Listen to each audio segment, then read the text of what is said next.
Saudara, kita buka firman Tuhan di dalam Galatia pasal yang ke-5, mulai ayat yang ke-16.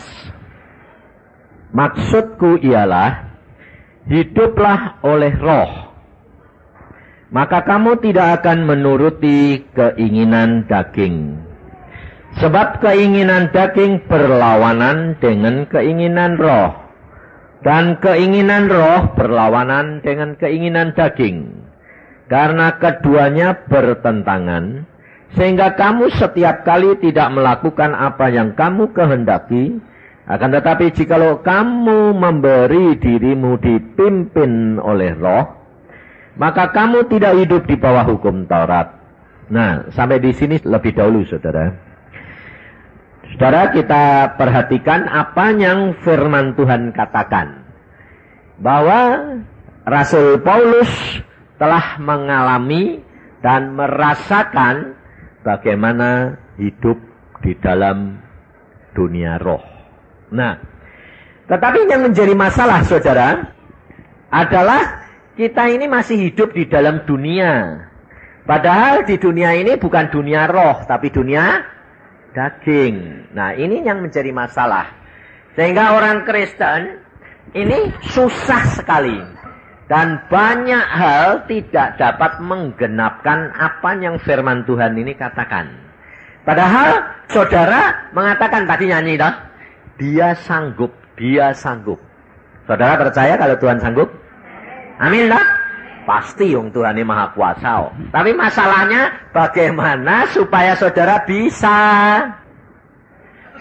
Sebab dari sudut Tuhan itu pasti bisa dia yang menciptakan langit dan bumi. Betul?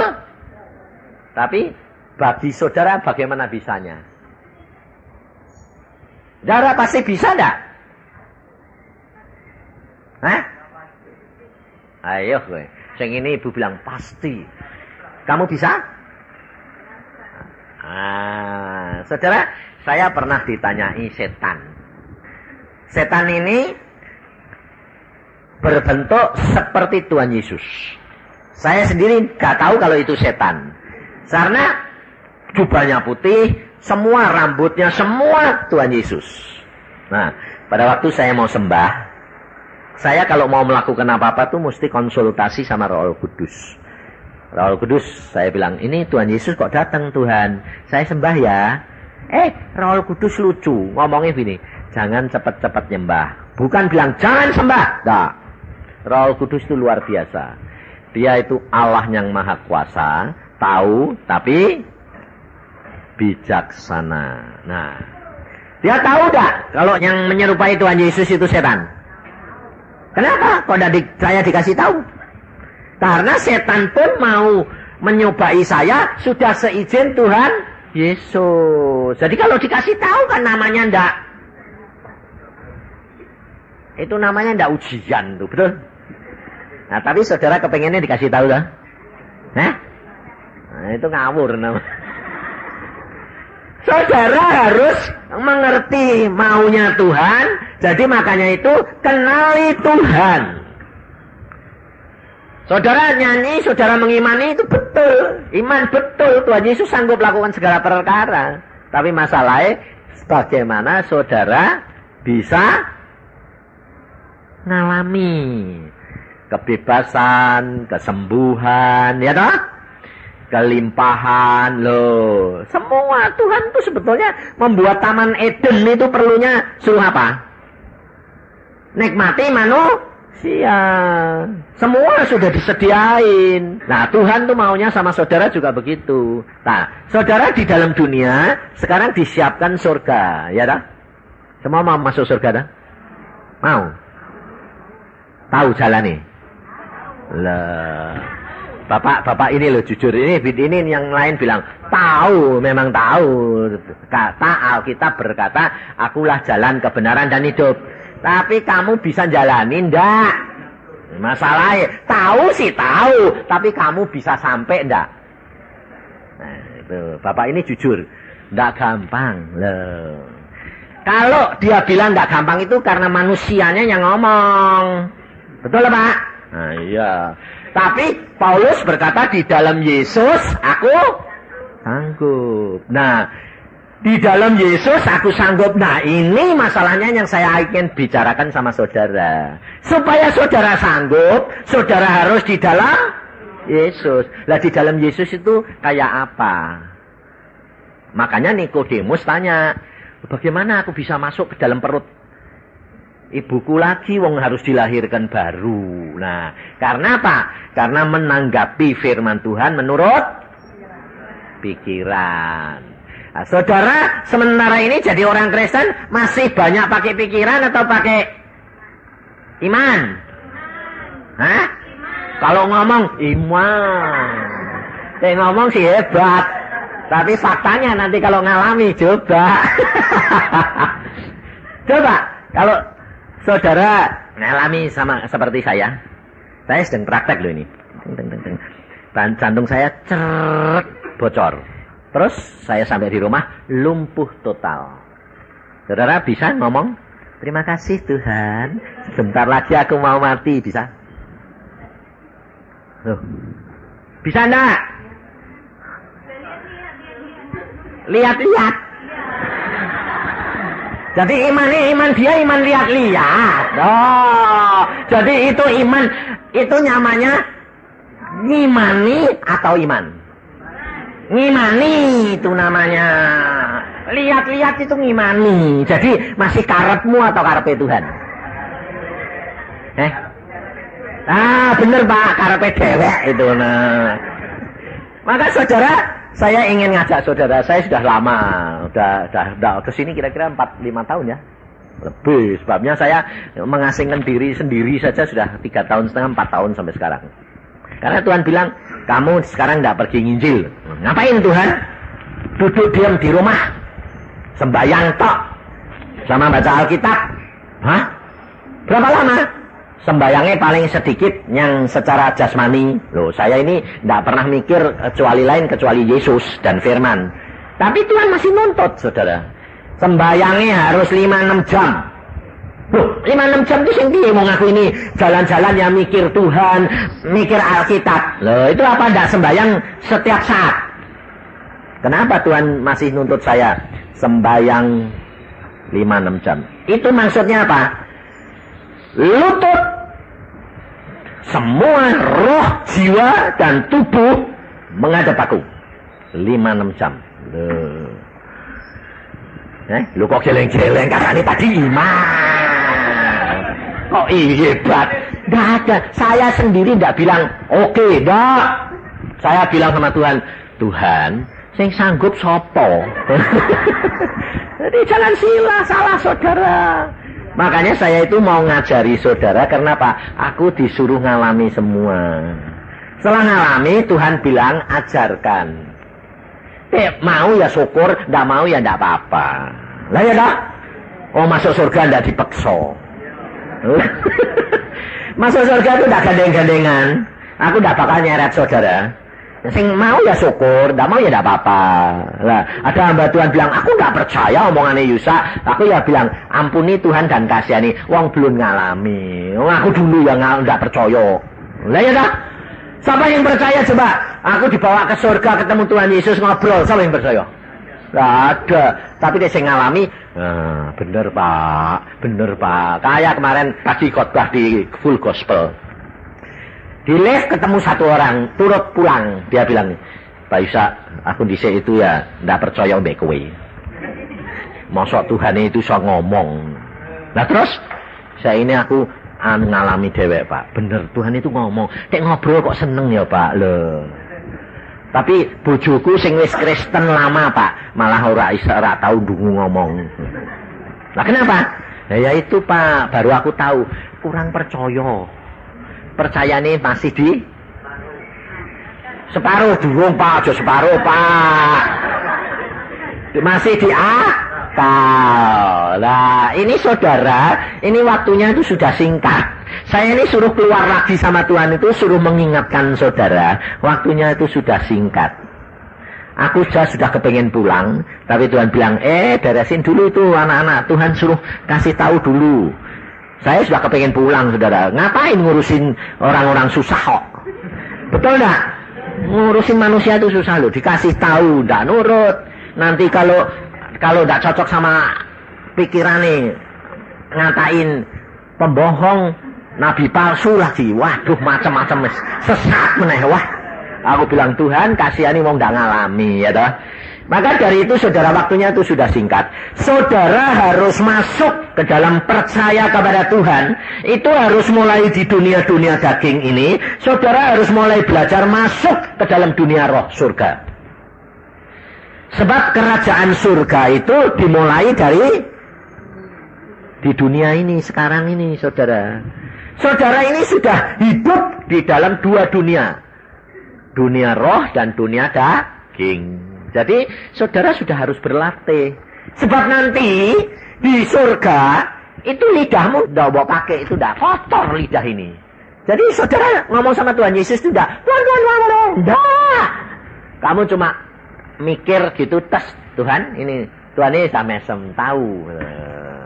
Tuhan ini mau ngomong apa itu, Tuhan mesem gitu, oh aku bisa ngerti. Loh, itu Tuhan. Jadi, latihan di sini. Sebetulnya saudara itu sudah punya. Contohnya apa? Suami istri. Suami istri itu kalau sudah kawin lama, kadang-kadang kan tidak usah ngomong mbak bojone atau mbak istri ini toh. Contohnya saya itu terima tamu ngobrol, no. Istri saya muncul, ya toh. Dia ngelihat tamu ini siapa toh, no. Oh, terus kami yang, ya, istri saya langsung, ya, lu kok ngerti? Oh, pinter dah. Ya, kasih ono minum loh, ya dah. Enggak usah ngomong dah saya. Kok ngerti kenapa? Kok ngerti kenapa? Satu roh kontak. Ngerti enggak? Lah itu sebetulnya sudah dilatih sama Tuhan. Cuma saudara tidak ngerti. Lah itu latihan saudara sama Tuhan tuh begitu. Contohnya, kenapa kok saya tahu gitu? Sebabnya, saya ngalami sendiri. Waktu dibawa ke surga, pikiran saya itu masih kotor. Dulu wong masih umur 20 tahun. Jadi masih mata keranjangnya gede. Nah, pada waktu saya dikotok, saya dibawa ke surga itu di gereja loh, saudara. Saya tuh di gereja, duduk di gereja, di kursi gereja. Tuhan bilang, ayo ikut. Nah, saya pergi ke sana. Demikian saya sampai sana, saudara. Saya itu cari-cari gini. Tuhan Yesusnya mesem. Kenapa? Karena Tuhan Yesus tahu sing tak pikir ke. Aku cari-cari gini, Tuhan Yesus bilang gini. Kowe di sini tuh tidak bisa mikir dosa. Loh, kowe kok ngerti ya? Aku ngerti kowe mikir jelek toh. Iya, aku tak pikir. Karena aku di dunia itu ingat. Malaikat-malaikat katanya cantik-cantik. Aku mau lihat. Aku mau lihat. Oh, di sini tidak bisa. Aku mikir kotor gitu tidak bisa loh. Ngerti? Saudara ngerti? Dari situ saya, oh kalau gitu di surga itu gini. Surga itu cepat, segalanya itu sep gitu. Maka dari itu, saudara, kamu harus masuk ke dalam dunia roh. Nah, caranya bagaimana supaya saudara masuk? Paulus berkata apa? Hidupku bukan aku lagi, tapi Kristus yang hidup di dalam aku. Berarti dagingnya Paulus sudah mati, disalibkan. Nah, maka dari itu saudara harus mulai berlatih. Jangan kepengen langsung bayar kontan atau kredit. Kontan? Oh, seneng kontan. Iya bingung lah aku. Sing seneng kredit, sing seneng kontan. Saudara tahu? Dalam hal beli membeli secara dunia, saudara harus kontan, jangan kredit. Sebab Alkitab berkata jangan utang. Betul lah? Tapi dalam hal pengenalan akan Tuhan, saudara tidak bisa kontan. Justru kredit. Kenapa? Sebab kita tidak mampu. Yang memampukan siapa? Tuhan. Lah, kamu punya sifat perangai yang jelek enggak? Hah? Banyak apa sedikit? Nah, apa sekaligus dibebaskan Tuhan? Nah, satu-satu enggak? Kredit enggak? Kredit. Jadi, saudara harus belajar. Nah, belajarnya bagaimana? Ada harga yang saudara dan saya secara manusia bayar. Dan saudara tidak bisa, saudara kepengennya segala itu sekaligus. Yesus sudah mati di atas kayu salib. Ngerti? Yesus bilang apa? Yohanes 3:16 bilang apa? Mesti ngapal semua ini. Apa bilang? Nah, Tuhan Yesus mati untuk dunia. Tapi apa pesan Tuhan buat kamu? Nah, sing dieling-eling itu toh. Barang siapa percaya, dia akan mendapat hidup kekal. Sing dieling-eling sing enak toh. Padahal pesan Tuhan Yesus juga, kalau Tuhan Yesus ngomong Yohanes 3:16. Yohanes, murid yang paling dikasihi, pesan kepada saudara dan saya. Suratnya Rasul Yohanes 1 Yohanes 3:16 ngomong apa coba? Ayo coba bacaan. 1 Yohanes 3:16 jadi gampang. Kalau Yohanes 3:16 kamu ngapal, sekarang ngapalin juga 1 Yohanes 3 ayat 16. Nah, ayo ngomong apa coba?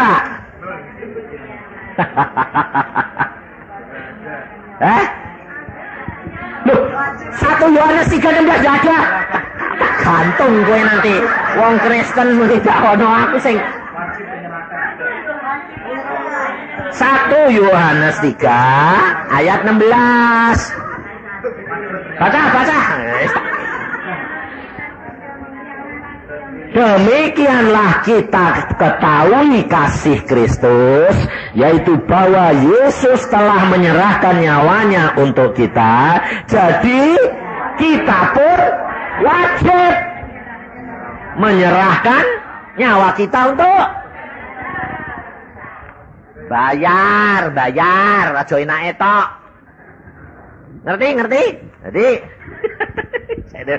susah. Oh susah. Saya ini katanya tadi bilang iman.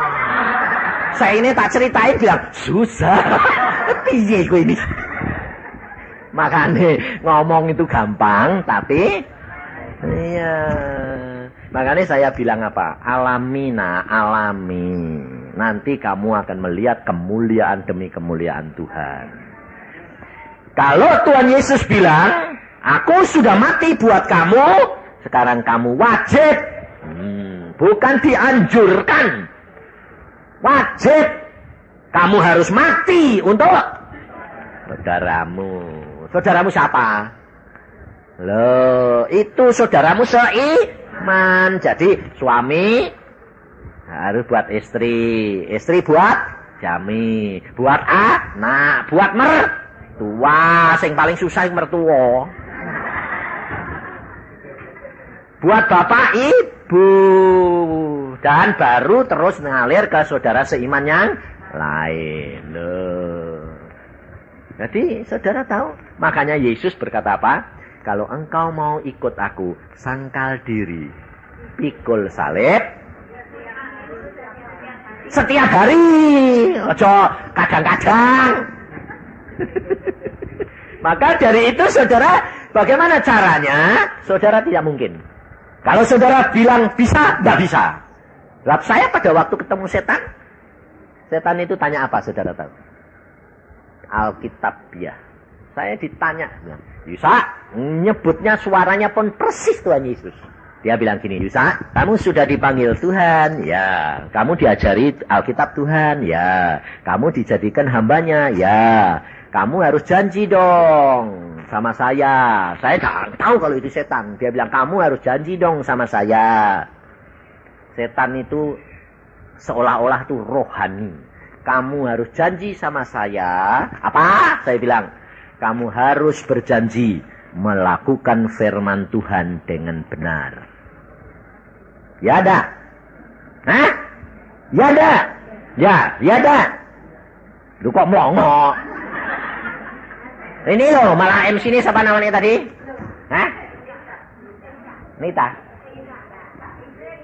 Ingrid. Nah, dia hebat loh, dia bilang, iya. Hah? Loh, makanya setan bilang apa? Makanya itu setan bilang, kamu harus janji sama saya. Kamu harus melakukan firman Tuhan dengan benar. Ya. Makanya itu tak kasih tahu. Menurut akal saya juga pada waktu itu mau jawab ya. Menurut akalku. Tapi saya konsultasi sama Roh Kudus. Saya bilang, Tuhan Roh Kudus, ya logis ya Tuhan. Kalau ini Tuhan Yesus minta supaya saya janji kepada dia untuk melakukan firman Tuhan dengan benar. Tuhan Roh Kudus berkata apa? Jangan cepat-cepat jawab. Ngerti yo we, ngerti yo. Kenapa? Roh Kudus tanya, siapa yang mendidik kamu? Tuhan. Siapa yang memampukan kamu? Tuhan. Kok kamu yang janji? Ngerti? Kan setan tadi yang berupa Tuhan Yesus kan tanya, kamu harus berjanji melakukan firman Tuhan dengan benar. Ya kamu bilang ya, berarti kamu dah dengan kekuatan kamu dah. Pada saat itu saya bilang, oh salah ya Tuhan. Dia yang harus jamin aku. Berjanji supaya memberikan kekuatan dan kemampuan bahwa aku bisa melakukan firman. Bukan aku yang jamin. Ya jawab. Nah, aku jawabnya tidak tanggung-tanggung. Meskipun aku pada waktu itu belum tahu kalau itu setan. Tak tuding Tuhan. Tuhan Yesus tidak lucu ya. Tak ini gitu. Kamu yang jamin aku. Bukan aku yang jamin kamu. Muncul Tuhan Yesus yang asli. Persis sama. Saudara tahu? Liciknya setan. Dia seolah-olah menuntut saudara menjadi pelaku firman yang setia. Tapi dia jerat supaya saudara jatuh. Lalu Tuhan Yesus berkata, Iblis. Nah dia nuding yang dulu. Iblis, dengar jawaban hambaku. Aku yang menjamin hambaku. Bukan dia menjamin aku. Setan bilang apa? Ya sudah, lari dia. Kalau kamu tidak ngalami sendiri, diajar dengan firman Tuhan, dengan pengalaman, saudara tidak akan. Tuhan berkata apa? Berbahagialah engkau hambaku. Kalau engkau mengatakan engkau sanggup, engkau pasti jatuh. Tidak ada manusia di dunia ini yang bisa menggenapi firman Tuhan dengan benar. Kecuali aku, Yesus Kristus Tuhanmu. Sebab siapa di antara saudara berani mengatakan seperti Yesus? Sudah genap. Tidak ada saudara. Sedang kita mau jalan di dalam dunia roh, dengar-dengaran nurut saja susah. Di sini dikatakan karena apa? Karena kita masih hidup di dalam dunia daging. Maka dari itu saudara, belajar. Jangan pakai akal. Tapi pakai roh. Baca firman Tuhan setiap hari. Lalu kamu berdoa, Tuhan Roh Kudus, berikan aku roh pengertian. Saya diajar Tuhan sendiri berkata, setiap hari Tuhan bilang, berdoa. Dan selalu minta, berikan aku roh pengertian. Karena tanpa diberikan oleh Tuhan, engkau tidak akan dapat mengerti firman. Sebab setan itu jahat luar biasa. Tambah lama tambah tipis, kamu mengenal Tuhan lebih dalam, kamu bersemangat dengan Tuhan, setan pun tahu. Dan caranya bagaimana? Kamu didorong supaya jatuh. Setan cuma kerja dua arah. Mendorong atau menghambat. Kalau kamu menggebu-gebu, didorong supaya mendahului Tuhan. Kalau kamu malas, ditarik supaya kamu terlambat. Itu kerja setan, saudara. Dan yang tahu kerja setan hanya Roh Kudus. Dan makanya Yesus berkata apa? Aku akan pergi dan aku akan utus Roh Kudus. Dia akan tinggal di dalam kamu. Karena apa? Tuhan Yesus tahu tidak ada orang yang bisa mengikut Yesus dengan benar tanpa Roh Kudus. Ingat saudara, Tuhan Yesus bilang apa? Apakah nanti kalau anak manusia datang, ia mendapati iman?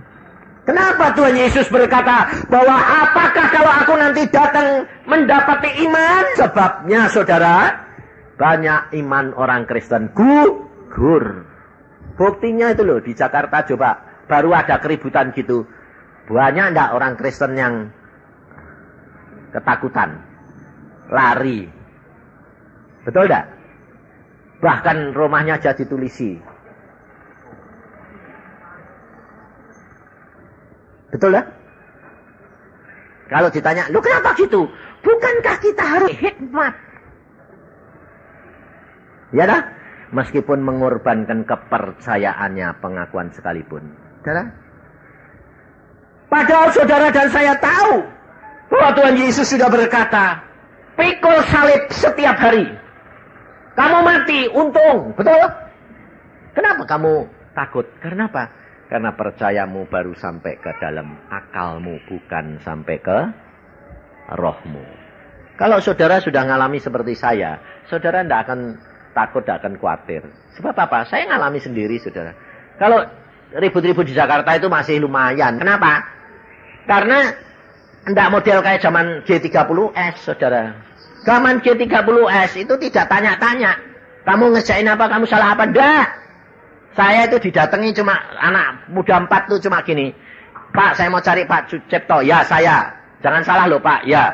Ya, Pak, saya hari ini jam segini, jam ngambil nyawa Bapak. Bapak mau mati di mana? Langsung digituin loh. Ditanya loh, saudara. Habis itu enggak stop di situ. Aku bilang mati itu gampang. Nah, Pak.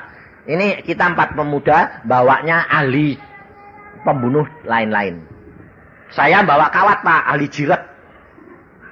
Dia bilang, saya bawa pisau, Pak, ahli tusuk jantung. Bukan tusuk darah, itu jantung. Tusuk saraf, itu jantung. Ya, Pak, bawa pentung, tukang pukul tengkuk, sekali mati. Yang satu bilang, saya pistol, Pak. Tinggal ngedor. Bapak mau mati pakai cara apa? Bayangin, saudara. Apakah saya bilang, sudah lewel gitu? Enggak. Istri saya sedang ngandung 7 bulan, anak pertama. Tapi saya bilang, Lek, masuk dulu cerita, habis itu lakukan. Kalau engkau mau lakukan, lakukan. Nanti yang masuk surga siapa? Setelah saya ceritain, dia nyesel. Dia bilang, loh, bapak yang nolong gadis yang diperkosa. Ya. Lah kok bapak mau saya bunuh? Nah, karena yang memperkosa itu ketuamu. Masa? Tanyain, kalau udah ngaku bawa sini.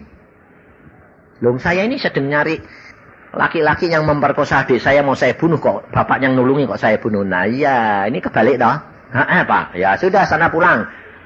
Ketuanya malam itu diajar habis-habisan. Saya dilindungi Tuhan. Tuhan bisa mengubah kutub jadi berkat. Tapi jangan kamu kalau kamu pikir-pikir, tidak sampai. Jadi imanmu sebetulnya baru iman sampai pikir.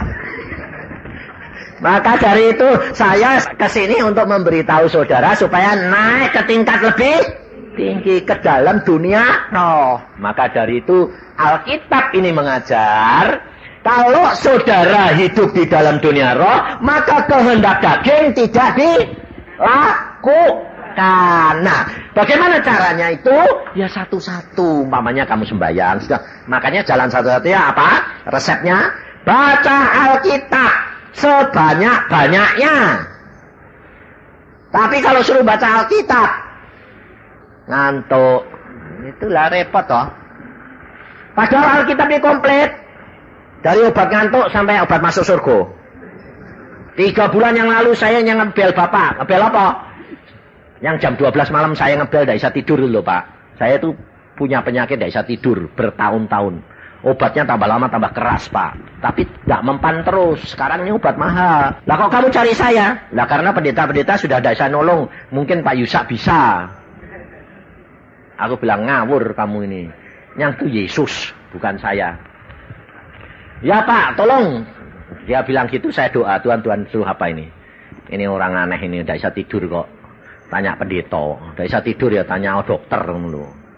Terus Tuhan ini bilang gini, suruh baca Alkitab. Aku bilang, baca Alkitab.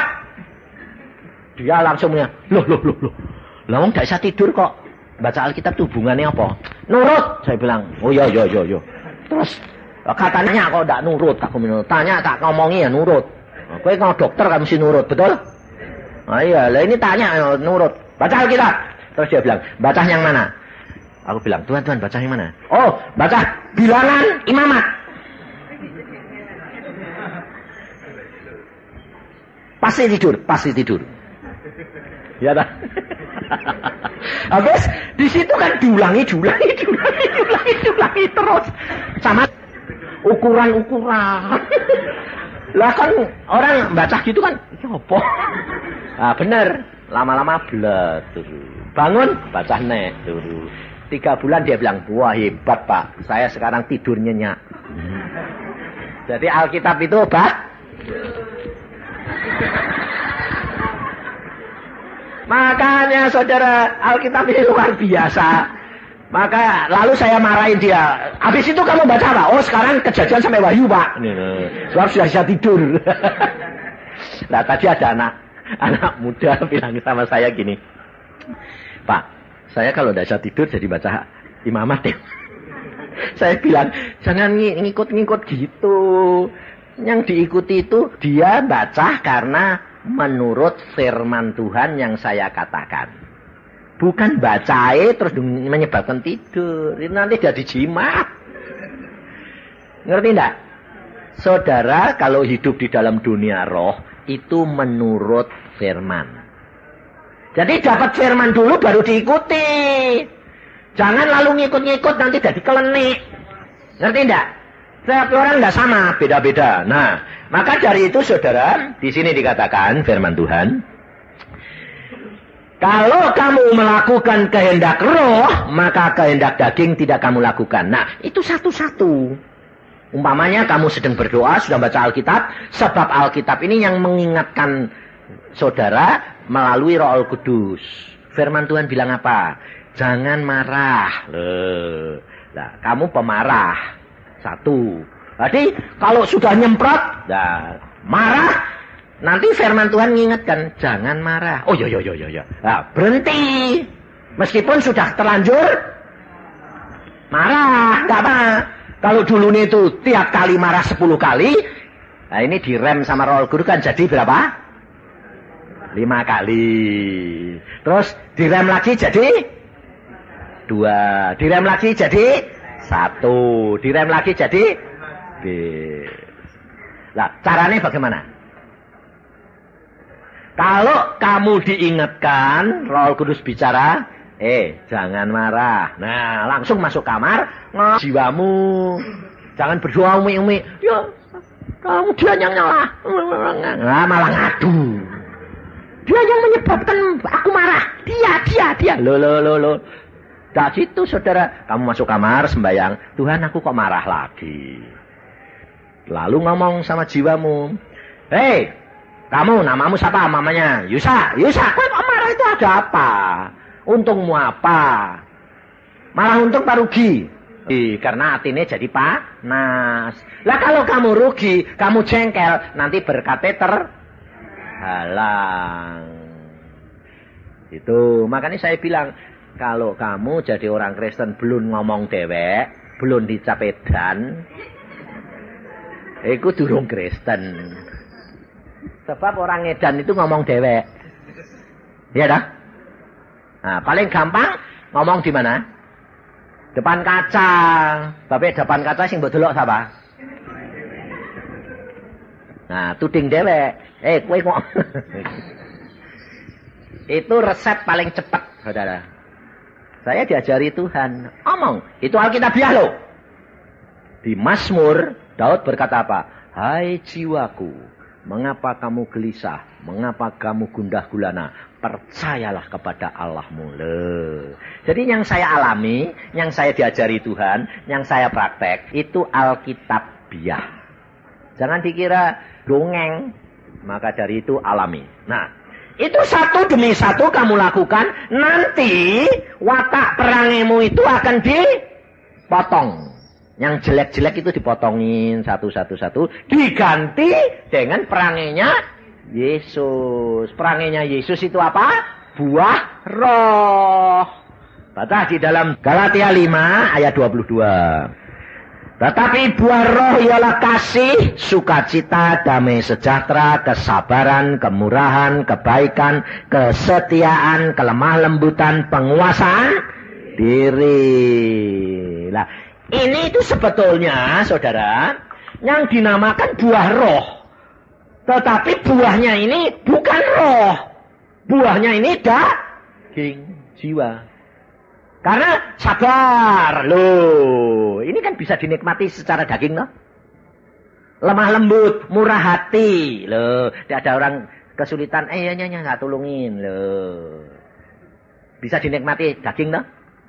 Berarti saudara tahu, ini adalah sifatnya Yesus. Dunia roh dijilmakan menjadi daging. Ini hidup kekristenan tuh begitu, saudara. Maka saudara akan bebas segala-galanya. Saya ngalami semua. Kenapa saya pada waktu itu lumpuh? Kena serangan jantung lumpuh. Sebab di dalam daging saya masih ada dendam, ada sakit hati, ada iri hati, ada cemburu. Macam-macam, saudara. Nah, Tuhan mau buang. Saya pada waktu itu saya bilang, terima kasih Tuhan, terima kasih Tuhan. Segala sesuatu engkau buang, aku sudah buang semua. Sekarang aku menikmati kelumpuhan ini, tidak apa-apa, kehendakmu yang jadi. Engkau berhak, mau melakukan apa berhak. Saya cuma terima kasih Tuhan, terima kasih. Dari jam 5 sore sampai jam 2. Jam 2 saya mau mati. Sebab ikut Yesus, iman, percaya yang sungguh, itu harus sampai ke dalam penyerahan yang total, yaitu kematian. Nah, ini orang Kristen tidak sampai. Kenapa? Dalam dunia roh, itu kita tidak takut mati. Karena Alkitab berkata apa? Hidup untuk Kristus, mati adalah keuntungan. Sebab kematian itu dari dalam dunia justru dirubah masuk ke dunia roh surga secara sempurna. Jadi kalau orang Kristen yang sungguh itu tidak harus takut mati. Tapi saudara sampai sekarang masih takut mati tidak?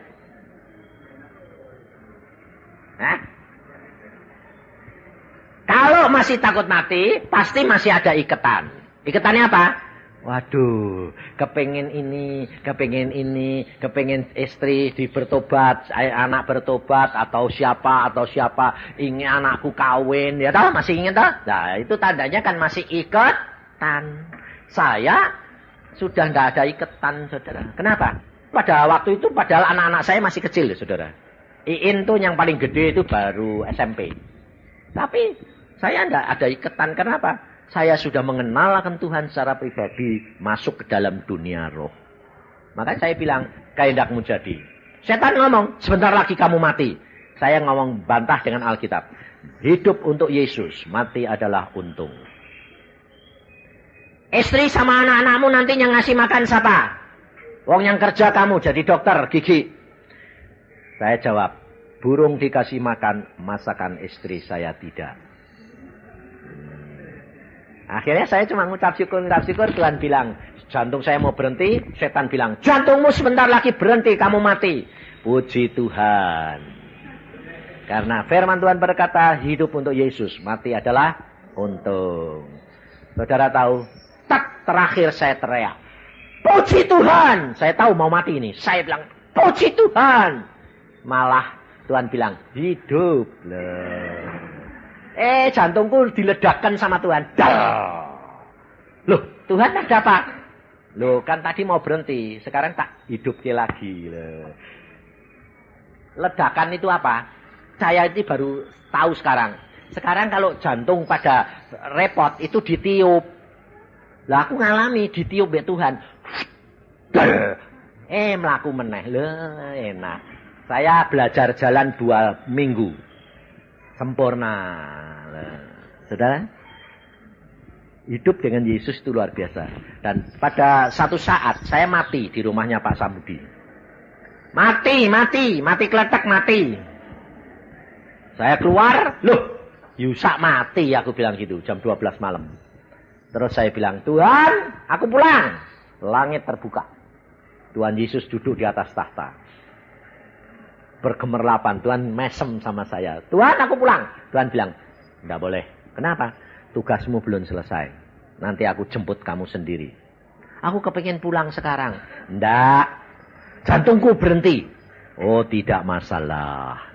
Bayangin, jantung berhenti kok Tuhan bilang, tidak masalah. Aku kepengen pulang, Tuhan. Tidak. Terus Tuhan cuma melempar sinar. Masuk jantung, saya lihat sendiri.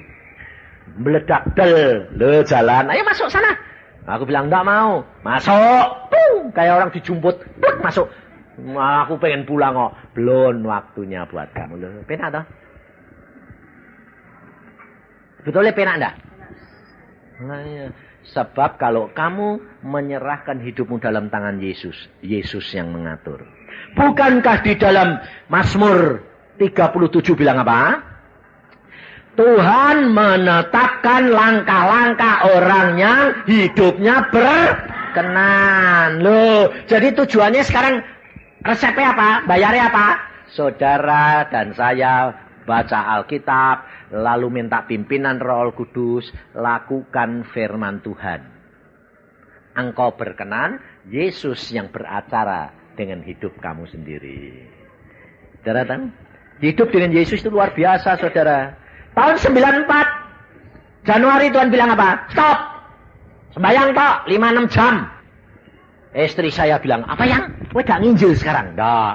Lah nanti yang biayai rumah tangga siapa? Loh, logis tak? Logis tak? Saya bilang, Tuhanmu. Bagaimana caranya? Wong kowe dak kerja dak nginjil. Loh, mbok sangkai aku iki sembayang iku ora kerja apa? Ya lah. Oh, kerja yang kerja, sembayang itu kerja. Aku bilang, oh, nongkrong Tuhan, nongkrong, duduk diam. 3,5 tahun baru Tuhan bilang selesai, nah keluar lagi. Selama 3,5 tahun saya dipiara bagaimana? Luar biasa. Kenapa? Tiap bulan itu loh saudara, ada orang tuh ngirimi duit sama saya, yang saya tidak kenal. Setiap orang bulan beda-beda orangnya. Aneh enggak? Tanya istri saya. Dia bilang, Pak Yusa, cari Pak Yusa. Ya, saya. Pak Yusa enggak kenal aku enggak kenal Pak Yusa. Lah kok Isa nyari? Ya, aku ini diperintah Tuhan suruh nyari alamatmu. Jadi tanya-tanya anggar orang sampai aku ketemu anakmu, Iin. Terus dikasih tahu teleponmu. Terus, sekarang saya tanya, bankmu nomornya berapa? Kenapa? Saya diperintah Tuhan ngasih berkat kamu kok. Oh. Kamu nongkrong di rumah toh? Ya, suruh sembayang toh. Ah, iya, kamu sembayang tapi aku sing nyari duit. Bayangin saudara, aneh enggak? Enggak kenal saudara. Berapa? Aku dia dikasih orang tuh tak tanyai. Berapa? 7 juta. Ah, lumayan. Bulan yang lain datang lagi ada orang. Ini pedagang usaha tapi pelit. Terus dia datang ke rumah saya bilang, Pak Yusa, apa? Kowe itu disayang-sayang Tuhan. Kenapa? Ya jelas dong. Oh ya, kowe itu suruh sembayang, suruh nongkrong. Aku sing kerja setengah mati. Aku sekarang suruh nganteri kue duit. Berapa? 10 juta. Ayo. Tuhan ini ngomong cewek. Ngomong. Berikan kepada hambaku. Alkitab bilang apa? Elia di sungai Kerit. Kelaparan. Daging dada. Roti dada. Gagak suka daging, suka roti, dikasih ke Elia. Gak dipangan dewek, ya dah? Orang suka duit dak? Kowe suka dak? Bilang gak suka? Suka dak? Tapi kalau Tuhan merintah, suruh ngasih, dikasih gitu. Makanya saudara, saya itu 3,5 tahun loh. Dari bulan ke bulan. Dipelihara Tuhan 1 bulan tidak kurang dari 15 juta. Sampai istri saya bilang gini, enak kue dak rumah ya yang? Kenapa? Nunggoni aku biar sembayang. Sebabnya dulu dia berapa tahun? 13 tahun tak tinggal terus pelayanan. Sekarang setelah selesai Tuhan bilang, kamu keluar lagi. Nah, terus istriku piye Tuhan? Boleh ikut, boleh enggak. Nah, jadi dia ikut saya kemana-mana. Tapi nanti saya diundang ke Amerika, Tuhan bilang, kamu tidak boleh ikut. Kenapa Tuhan? Kesehatanmu tidak nunjang. Karena dia punya kelemahan pembuluh darahnya mudah pecah. Tapi nyatanya ya hidup. Padahal menurut dokter tidak bisa hidup lebih dari umur 40. Coba aku ngerti dulu dikasih tahu dokter ya tidak gelem kawin bedenen nih. Lah piye? Lah umur 40 mati ya. Lah ya toh. Tapi tidak tahu. Tahunya setelah kawin. Setelah kawin, aku buka-buka surat ramalan, surat dokter. Loh, kau itu punya kelemahan. Pembuluh darahmu rapuh. Ya. Umurmu tidak lebih dari 40 tahun. Aku ini nanti jadi dudoi. Wah repot ya. Terus saya lapor ke Tuhan. Tuhan, engkau memberi aku ini, aku mata keranjang. Udah tidak didampingi, repot ini aku. Terus akhirnya Tuhan bilang, aku beracara dengan istrimu. Umur 40 mau mati. Terus saya bilang, roh maut, tidak bisa. Ini hidup di dalam Yesus. Tuhan mau dia hidup dampingin aku. Lewat. Dah Australia pembuluh darahnya pecah semua mau mati. Ya Tuhan ini mati mau urip. Teh mati tak? Peti es doang aku belum selesai melayani. Tuhan bilang apa? Masakan kalau engkau mendahulukan aku tidak memperhatikan istrimu. Oh kalau gitu sembuh dong Tuhan. Sembuh loh, waras meneh. Penak dah. Lah iya, tek penak niruwo. Baca Alkitab. Bangun pagi sembahyang. Kalau suruh bangun pagi ya keset luar biasa. Saya dari 30 tahun yang lalu tuh Tuhan bilang bangun pagi. Saya sudah bangun pagi, saudara. Sekarang salah kalau dibangunkan tuh jam 3, jam 4. Saudara, sembahyang. Boleh tidur lagi, tapi kalau saya tidak boleh. Tapi saudara boleh. Jadi sembahyang setengah jam, 1 jam, tidur neh. Boleh. Kenapa? Engko nek kerja ngantuk piye, Pak? Nah, aku memang tidak boleh. Terus sembahyang sampai pelayanan selesai. Nanti siang baru aku tidur. 1 jam baru sembahyang meneh. Gitu uripku itu tidak ada lain. Tapi saudara tahu, kemuliaan Tuhan nyata, semua dicukupi. Kesehatan, keuangan, rumah tangga damai sejahtera, anak cucu semua beres loh. Ya dah. Karena itu janjinya, orang yang berkenan kepadaku, aku akan berkati. Anak cucunya tidak akan minta. Lah, aku bisa minta-minta ndak. Nah, makanya itu, jangan kamu lupa baca firman Tuhan. Masuk di dalam pengalaman bersama dengan Tuhan. Sangkal diri tiap hari. Apapun yang menjadi kelemahanmu potong. Kerak satu demi satu. Saudara dengan sendirinya masuk di dalam dunia roh. Dan buah roh engkau akan nikmati. Dan kemuliaan Tuhan akan nyata. Dan kamu di mana? Menjadi saksi Yesus Kristus Tuhan. Amin. Wes barlah wis wengi. Nanti aku tidak barbar. Nanti cerita Tuhan itu tidak barbar sampai sewengi. Karena asik. Tuhan itu luar biasa. Tuhan Yesus, firman-Mu sudah hamba sampaikan. Anak-anak-Mu sudah mendengar. Jikalau mulai hari ini mereka mau bangun pagi dan membaca firman Tuhan, mau menyadari Tuhan, berbicara sendiri, mengerat segala kelemahannya, mari Tuhan Roh Kudus Engkau yang berkarya, dan Engkau baharui, sehingga mereka tiap hari boleh berbuah, dan buah-Mu itu kekal. Dan kemuliaan Tuhan boleh dinyatakan, nama Tuhan boleh dipuji-puji, dan mereka boleh menjadi saksi-Mu. Dan mereka sedia menderita untuk orang lain, supaya nama Tuhan dimuliakan. Terima kasih Bapa akan kasih sayang dan setia-Mu. Dalam nama Tuhan Yesus kami mengucap syukur dan percaya. Setiap orang katakan,